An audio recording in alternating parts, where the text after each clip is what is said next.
mga bagay na pinapatapon na sa akin at di na magagamit sa bahay. Sana So ayun, all. ipapakita ko sa inyo. Daming wires.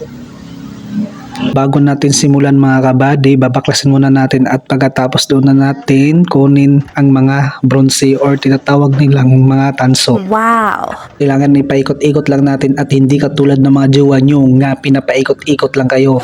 O diba pinaikot-ikot lang? Pinaikot-ikot lang kayo ng jowa nyo. Pinaikot-ikot. So, at saka ito yung laptop na binigay ni ating mga kabady. Camera, sayang to. Kung okay pa lang to, pwede ko to ipaayos. Kaso, matagal na daw to eh. Old model na daw to eh. Ito yung mga dati gusto-gusto ko na camera. Mga kabady, yun. Yun.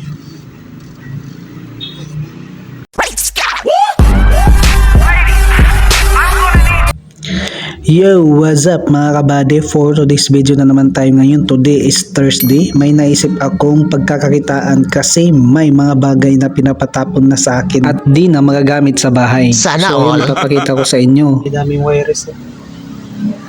Yan. Sisirain natin tapos sunugin at saka ibenta natin. Bago natin simulan mga kabady, babaklasin muna natin at pagkatapos doon na natin kunin ang mga bronze or tinatawag nilang mga tanso. Wow! Long klase ito. Kunin natin yung mga wireless niya. Kasi hindi ito sira na to, hindi na ito gumagana. So ayun, nasinimulan ko na ang paghuhukay. Hindi pala ginto ang hinuhukay ko kundi tanso ang binaklas ko. Baka may naniniwala sa akin dyan na naghuhukay ako ng ginto. Hindi totoo yan mga kabady. Kalokohan yun. So ayun mga kabady, bago ko makuha ang mga tanso sa loob, kailangan ipaikot-ikot lang natin at hindi katulad ng mga jowa nyo nga pinapaikot-ikot lang kayo. O diba pinaikot-ikot lang? Pinaikot-ikot lang kayo ng jowa nyo. Pinaikot-ikot. So ayun, nabuksan ko na. Kailangan kunin na natin yung mga tanso at saka may napansin ako na may nakalagay pala dito na hindi pa nakuha sa loob. So hayaan na lang natin at mas importante yung tanso na kukunin natin dito para makabenta tayo. Sayang naman kung itapon lang, 'di ba? May pera pa tayo at makatulong pa sa atin, 'di ba? Tama ako? It's true. Mindset ba mindset? Mama, mindset ba mindset? Yung mga kabady, yan o. Tinanggalan natin yung tatlong klaseng appliances. So, ito yung mga wireless niya. Kasama na yung mga charger, cellphone, sa laptop, tsaka iba pa.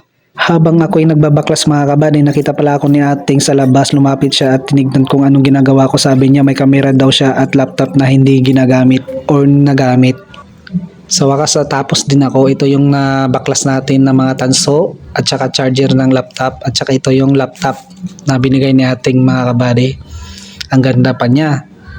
Kaso pag i-charge daw yung charger niya sa laptop, bigla-bigla daw umiinit, sayang daw. So hindi na niya napaayos. Check natin, maganda pa.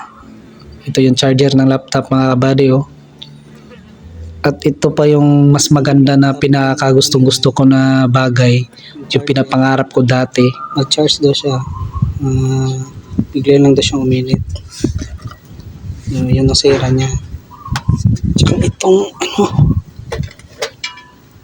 camera, sayang to. Kung okay pa lang to, pwede ko to ipaayos. Kaso matagal na daw to eh. Old model na daw to eh. Ito yung camera niya oh.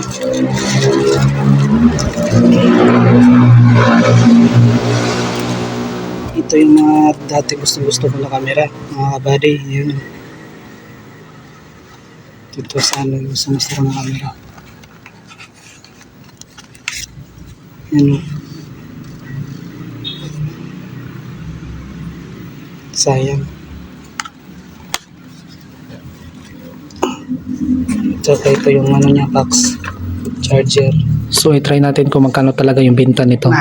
Binta ko na yung yung wire. Ito yung binta niya. 2 kilo to. Tapos yung camera tsaka yung laptop 200. So okay na yan. 200 na. Lahat pati yung charger. Sira naman yun. At least may nabenta na tayo ng 260.